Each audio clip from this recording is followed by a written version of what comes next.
Hi guys, today I would like to welcome you on my today's report on Fluxgate transducers in high voltage application. And today we want to have a look at the detection of small DC currents at large 50 Hz amplitudes. I've performed some measurements with Alexander Lübke from Hubert Göbel, and so it's a teamwork from Senselec and Hubert Göbel. Yeah, as you can see here, we have the grid frequency, which is in Europe 50 Hertz, and every equipment is specified for this 50 Hertz frequency. And in the last years, we had a look at the harmonics and the supraharmonics because of the nonlinear lots and all the renewables which were integrated into the grid. So today we have a look at the DC component, where we can find DC components and so on. And the big question is, can we measure these small parasitic DC components with our technology?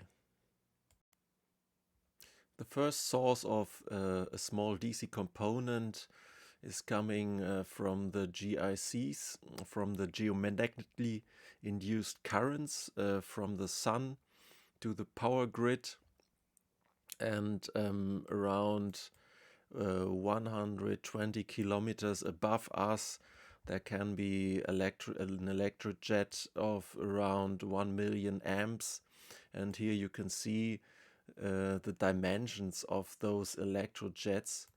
And of course, a flowing current has a magnetic field, and we can find here in the high voltage network a closed loop because all the star points of the transformers are earthed. So in this closed loop, the magnetic field can induce a small DC component in the network. In addition, a lot of metros or trams have a DC power supply. So here the supply current is a DC current, and it's going back on the railroad track, but this is not perfectly isolated from Earth, so you have stray currents going into buried metal pipes or into the grid. And of course here you can see how it enters an earth star point of a transformer. And so you can have everywhere a DC component where you have earthed networks. Yeah, here in the grid we have a lot of inductive devices like voltage transformers, current transformers, and of course power transformers. And here you can see what happens with those devices if there is a small DC offset. In this picture you can see here the BH curve of the core material, and yeah, everything is all right. This is a magnetization current of the transformer. And here on the right side, if there is a DC offset, it's going deeply into saturation, and yeah, the magnetization current increases. And of course it depends on the transformer what kind of losses you get from a DC component. But here I've find some sources in the internet where a single phase transformer produced 30% more losses with a load of 1 amp DC in the test. So, and of course, if we have saturation effects, a small DC current can lead to an increase in noise. Here in this example, 140 milliamps increase the noise of 17 decibel. Yeah, as we learned, a small DC component has a negative impact on our inductive devices in the grid. And of course, corrosion of metals can be caused by a DC component as well. And so there are a lot of unwanted phenomena due to the DC offset. So in the medium voltage or in the high voltage, we don't have special rules with maximum values for the DC component, but we can find some maximum values in the low voltage standardization. And here I've copied a paragraph out of the TRR low voltage in Germany. TRRs, these are technical rules for the connection and operation of customer installations to the low voltage network. And here we can read, here in English, a converter shall not inject more than 0.5% of its rated current or a maximum of 20 milliamps. The higher value shall be selected as direct current. So there's definitely a maximum value for example, solar converters and so on. Yeah, we have here in Germany a maximum value of 20 milliamps, but here I found an IEEE paper from 2019. They've investigated 3 different types of inverters, and they found, a quite high DC offset for 2 of them. 74 milliamps for the Type A inverter, Type B with 23 milliamps, and only the Type C inverter is okay according to the German standard. But there are also other nonlinear loads which can generate a DC component in the low voltage grid. We have here, for example, a bridge rectifier, which is built in computers, for example. And here is the electrical circuit diagram. And what we can see here is that this circuit has 4 different diodes to rectify the AC signal. And every electrical load can be described by a current voltage curve. And this red line is the characterization of a bridge rectifier. And if you have here a little bit of asymmetry, which is caused by small differences in the diodes, you can generate a small DC component because of this asymmetry, as you can see here. Though this is a bigger 50 Hertz half cycle than the positive one. So that means we have here a small DC offset. And on the right side here you can see a table from different computers, and they all have a DC component, and in the average value is 11.3 milliamps. And if you sum up all these milliamps with 10 computers, for example, you can have something around 130 milliamp DC only with a small office. Yeah, for the test setup to detect very small DC components with a big 50 Hertz amplitude, we use a Senselec Fluxgate currents transducer here in cast resin with around 400 millimeters inner diameter, which is for bushings in switchgears or big power transformers. Yeah, and here we have the electronic module which is necessary to have a correct working transducer. And for this Fluxgate transducer has a special design which is called balanced core design, and with this balanced core design we have the most accurate Fluxgate current transducer design you can get in the world. So here you can see that two cores are relevant for the DC component and subharmonics, and this is the AC core, and everything is coming together, and a compensation current is flowing through three cores, and so we don't have any high amplitudes of the induction in those cores. So every magnetic fields in the cores are compensated by this secondary current. Yeah, this special current transformer can measure up to 50 kiloamps for 1 second, and we have a rated primary current of 2500 amps. And of course the rated insulation level is only low voltage because we have the insulated bushings, and rated frequency is 50 Hertz. Yeah, and the rated secondary current is 1 amp.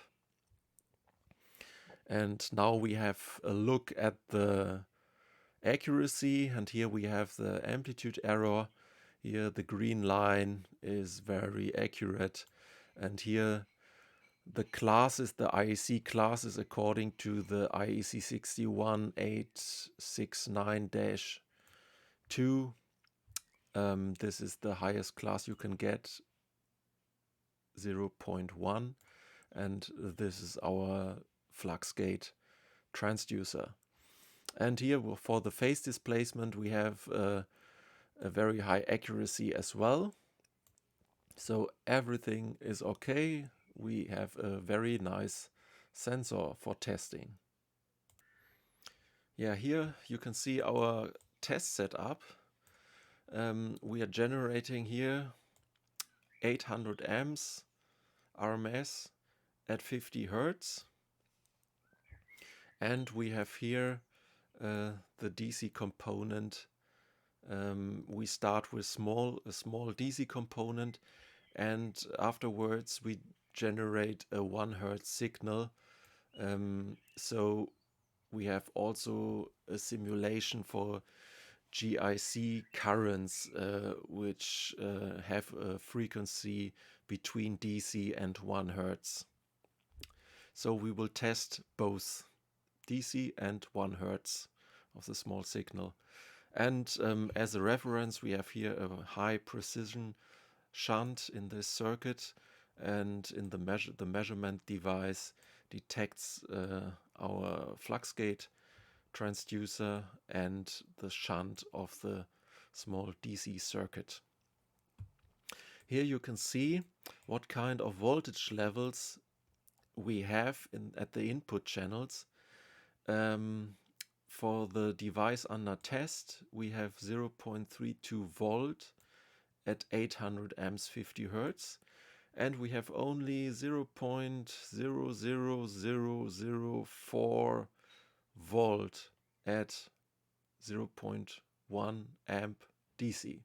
So we have very low levels on the input channel of the reference, and of course of the DC component, which is detected by this current sensor. Yeah, we start here with 10 milliamps. You can see here the cursor of the recorder. And here we are at 10 milliamps. We can see the DC component, and we have, of course, some low pass filtering. And yeah, these are the values. And we have the big 800 amp 50 Hertz amplitude RMS value. This is the oscilloscope, unfortunately without a fitting trigger. And here the FFT analysis of the 800 amp amplitude at 50 Hertz, the biggest value, of course. And here we have the flexible FFT analysis, where we can see here the DC component. And yeah, we are now at 50 milliamps, and this is already very accurate in my opinion. And yeah, it looks like that we can measure 50 milliamps very precisely. And now we go to the 100 milliamps, and yeah, I think it's very stable, the signal. And yeah,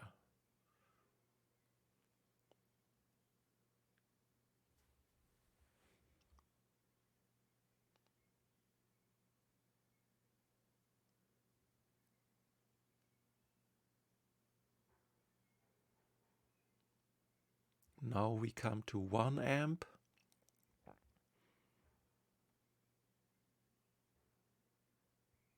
And here we can see the FFT analysis.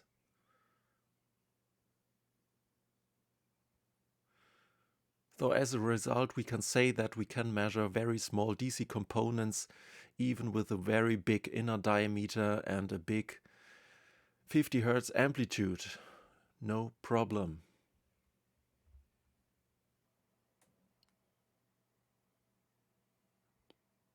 And now the test measurement for the DC component is ending.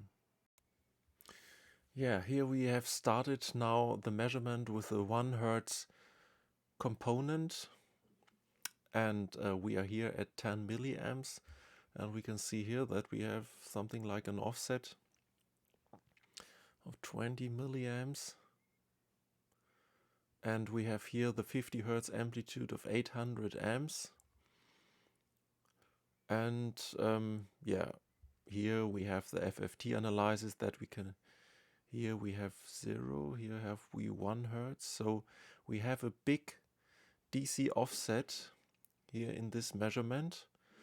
Maybe we could get better results if we compensate these DC offset. But okay, now we have to live with it. Okay, we have here the FFT analysis of the 800 amp signal, 50 Hertz, and some harmonics in the frequency range up to 1000 amps. Here is the oscilloscope, and here we are at 10 milliamps, still at 40 milliamps after the sensing part of the Fluxgate transducer.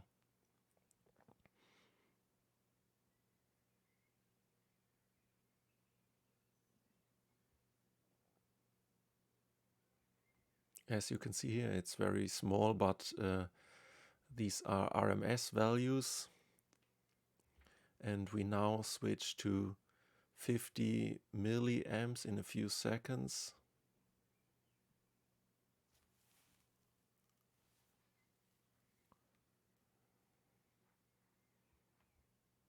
Here we can see, now have a look at the FFT analysis. There should be now a bigger 1 Hertz component.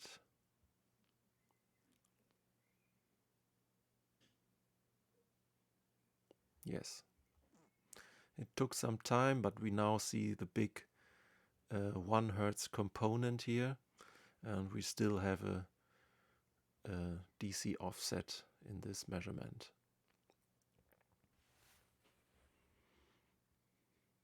So it would be good if you have a power quality analyzer which can compensate the DC offset in those measurements, because then you can be more precise.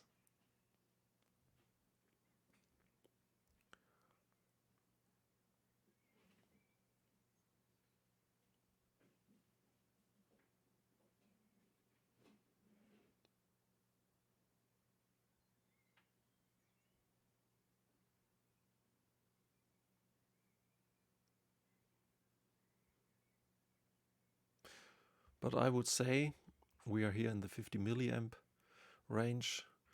We are very stable, and it's still a quite good measurement for the big inner diameter of 400 millimeters. So a lot of electromagnetic fields could couple in.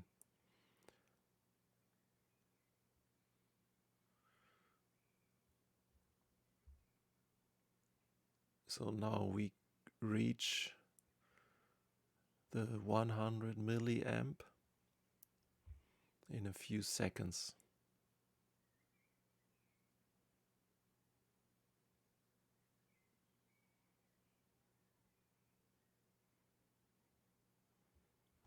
Yeah, it takes some time to calculate the right RMS value, but here we are, 100 milliamps.